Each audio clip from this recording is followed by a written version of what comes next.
दोस्तों, एक और प्रेरणादायक कहानी आपके लिए लेकर आई हूँ। सुनिए। एक कंजूस सेठ था। उसकी कंजूसी के कारण पड़ोसी, मित्र, रिश्तेदार, यहाँ तक कि उसकी पत्नी और बेटे भी उससे नाराज़ थे।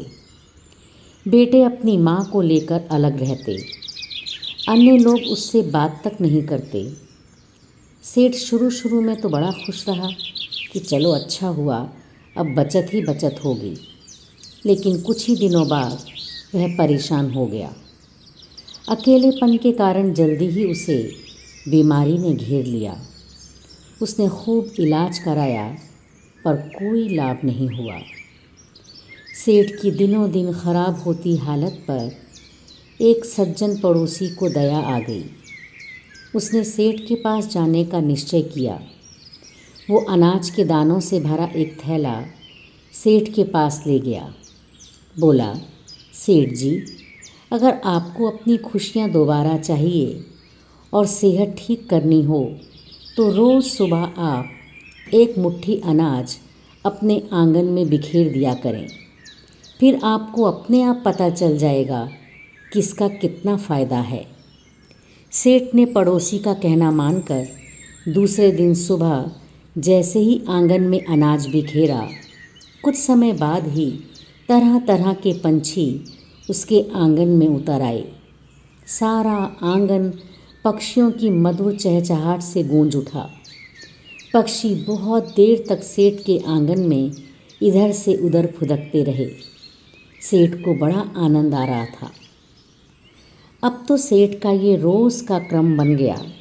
सुबह आंगन में अनाज बिखेरता और पक्षियों का मधुर कलरव सुनता, उनकी मनमानी गतिविधियां देखता। धीरे धीरे सेठ की तबीयत ठीक होने लगी। उसे भूख भी अच्छी तरह लगने लगी। सेठ समझ नहीं पाया कि आंगन में अनाज के दाने बिखेरने से ही उसकी तबीयत कैसे ठीक हो गई। एक दिन वो नहा धोकर एक डिब्बा मिठाई का खरीद कर अपने उस पड़ोसी के घर गया। पड़ोसी को सेठ के हाथ में मिठाई का डिब्बा देखकर बहुत आश्चर्य हुआ। उसने सेठ को प्रेम पूर्वक बैठाया, उसका हाल चाल पूछा। सेठ ने कहा, भाई साहब, आपके बताए उपाय से मेरी तबीयत बिल्कुल ठीक हो गई है, पर मुझे ये बताइए, इसमें राज की क्या बात है। पड़ोसी ने मुस्कुराकर कहा, राज की कोई बात नहीं सेठ जी। आपके स्वास्थ्य में सुधार सुबह पक्षियों के आने, उनकी मधुर आवाज़ सुनने और आनंदित होने का कारण हुआ है।